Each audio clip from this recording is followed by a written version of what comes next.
Привет, ребятки, с вами снова Сид. Я заезжал на приемку, прихватил пару ништяков. Это, насколько я понимаю, лимб от какого-то шлифовального станка. Ну, там даже видно цену деления 5 микрон. Хром вроде бы не слез, но посмотрим, удастся ли его очистить от ржавчины. Кстати, подскажите, от какой модели, если кто знает. Вот тоже полезная штука, это предохранительный патрон для мячиков, чтобы их не ломать.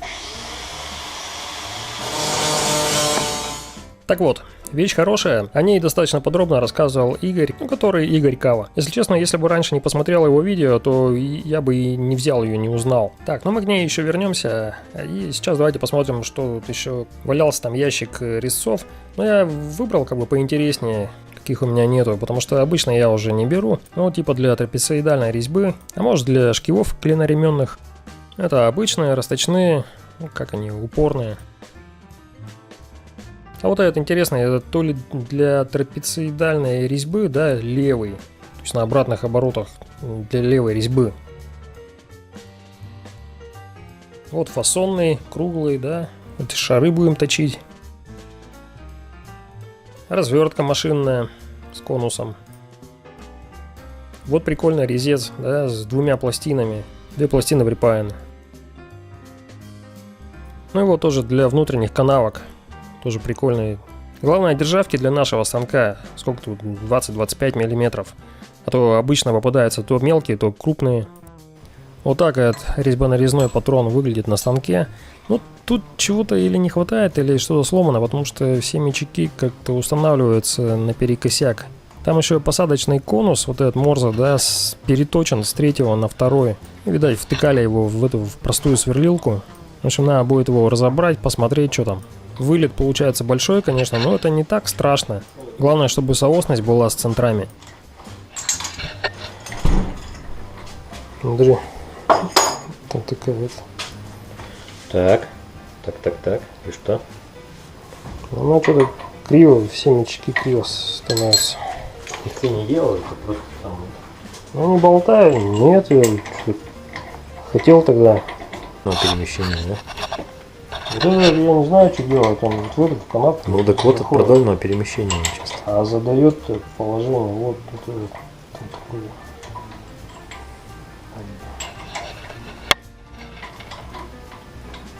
Когда он резьбу нарезает, как она вперед вот идет?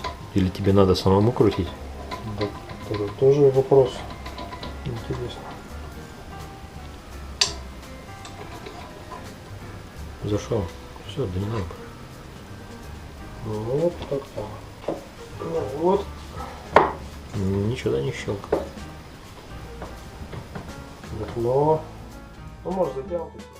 Окей, потом разберем, посмотрим, что там с ним. А пока переходим к делам нашим тяжким. Так, сегодня делаем вот такой вот переходник. Не знаю, от какой-то пневматики или может от компрессора, что-то с воздухом связано. Это был образец. И здесь сверху, видите, коническая трубная резьба 1/8 дюйма. Не знаю, сколько там ниток. Дали мячик и сделать его точно такой же, только вот на концах резьбу М10 не стандартный шаг, не 1,5, а шаг 1. С одной стороны внутренняя, с другой внешняя. Делать будем вот из этого обычного гвозделина. Шестигранник, сталь 3.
Да, ребята, Epic Fail подкрался незаметно. Что-то как-то давно не нарезал конических резьб.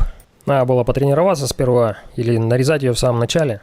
Мячик был один, как бы советуют первый, второй, там третий номер, да? А это последний чистовой, и он как бы напрочь срезает витки друг за другом, как развертка или как фреза. По вертикали не устанавливается, все время норовит куда-то наклониться, перекоситься. Все вроде сделал, как советуют по книжке. Для конической 1/8 идет сверло 8,5. Но мячик тупо не идет, он просто работает как сверло, как фреза, не самозатягивается. Ну, рекомендуют или рассверливать больше, чем надо, или разными сверлами, как бы ступенчатое отверстие делать, или разворачивать развертками или коническими сверлами, но это экзотика. В общем, благополучно запорол резьбу и, ну, соответственно, и деталь. Стыдно? Очень. Вручную не получилось, переходим на станок.